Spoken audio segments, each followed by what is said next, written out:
What if the single biggest reason you lose your case isn't the law, but the way you testify? Imagine this. You're standing in a courtroom, ready to tell your story. You've been waiting for this moment to finally explain yourself. But as soon as you open your mouth, the judge looks annoyed, the opposing attorney jumps in, and suddenly your words don't land the way you intended. That's the reality for so many people who find themselves in court. They know the facts of their case, but they don't know how to testify in a way that convinces the judge to listen. Let's fix that. I'm going to walk you through the biggest mistakes that people make and then show you how to testify like a pro. By the end, you'll have strategies that can transform your testimony from nervous and scattered into confident, persuasive, and effective. Let's start with what I call the silent sabotage. The mistakes you don't even realize you're making when you're on the stand. The first mistake is over-explaining. I get it, you want to make sure the judge hears everything, but the longer you talk, the more opportunities there are to confuse the issue, open the door for cross-examination, or even contradict yourself. Less really is more. Answer what was asked and stop talking. The second mistake is emotional outbursts. Court is stressful, and the issues you're dealing with are often very personal. But the judge isn't moved by how loud you get or how upset you look. In fact, losing your temper can destroy your credibility. Judges are human, and if you seem out of control, they're less likely to trust what you're saying. And the third mistake is interrupting.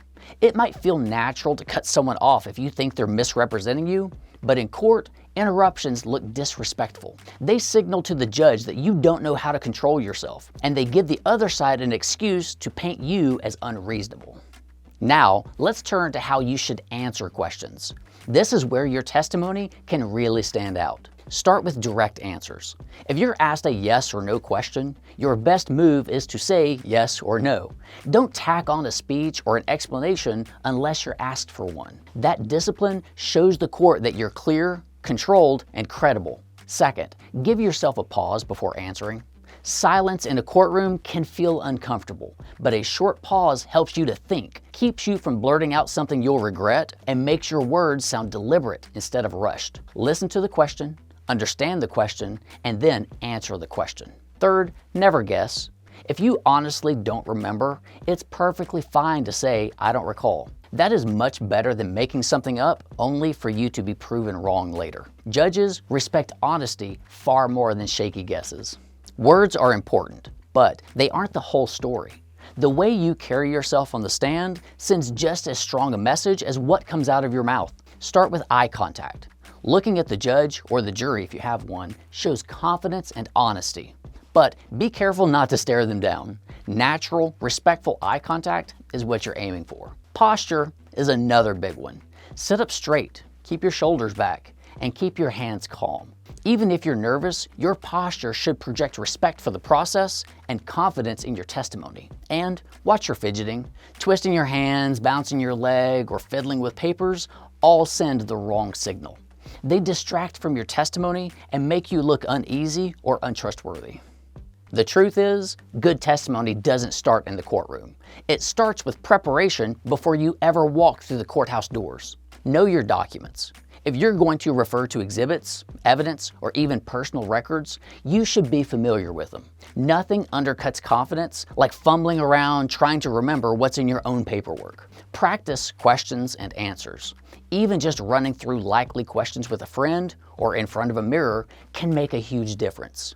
The more you practice, the less likely you're going to get flustered when the real thing happens.